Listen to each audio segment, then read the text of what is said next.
Yeah, I'm John Bridges. I'm the managing editor at the Austin American-Statesman. I've worked here basically since getting out of UT, where I went to the J School, worked for the Daily Texan in a number of jobs there. And as I always tell people, journalism is a thing you've just got to do.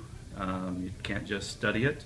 So working at a paper like the Daily Texan, getting internships, that's the way to get started in this business.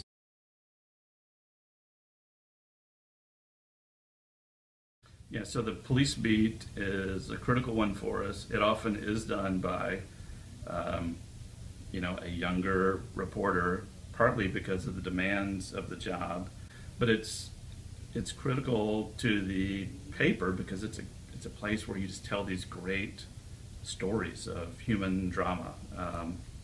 So there's the great narrative story of who this person was who did this crime or was the victim of a crime or what have you. There's all kind of trend stories that affect people directly. Why are there so many break-ins in my neighborhood, or what kind of cars are being stolen? And then you have sort of watchdog stories.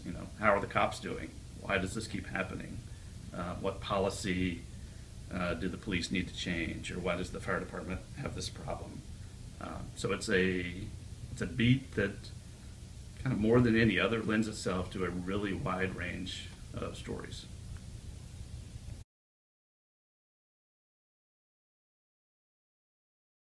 So the Statesman's always done investigative journalism in some sense, but 2 years ago we decided to put even more emphasis on it and dedicated 5 reporters and a database reporter, and a videographer works with them, and a graphics artist works with them.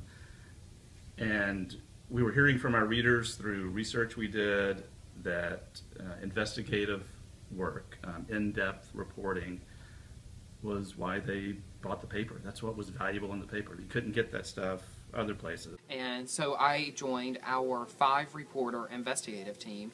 Our primary job is to do stories with a high level of accountability and watchdog journalism is what we'd like to call it. Stories that really hold public officials to account, that really evaluate how our tax dollars are being spent and not being spent, and really, just digging below the surface and going beyond just what's news, but what drives the news and what decisions are getting made, sort of behind the scenes that cause things to then become news. One of the things that I'm most proud of that our team did was a package of stories, a series of stories last year called Uncounted Casualties, in which we all worked together to produce an unprecedented look at what's happening to our nation's veterans, our Texas veterans, after they have returned from the battlefields in Iraq and Afghanistan. Investigative reporting, like I said, is very different from breaking news in that you're really, getting behind the scenes. You're going deeper. You're taking a harder look sometimes. A lot of our work is document driven, so it may involve open records requests to agencies for any kind of reports, be it emails or checks that may have been written, that type of thing. It's also an equally rewarding job as well. The pace is obviously much different, and the frequency with which you're in the paper is different, because instead of going out and covering a news story, a lot of the times our stories are things that we work on, for several weeks, sometimes a couple of months, and even several months.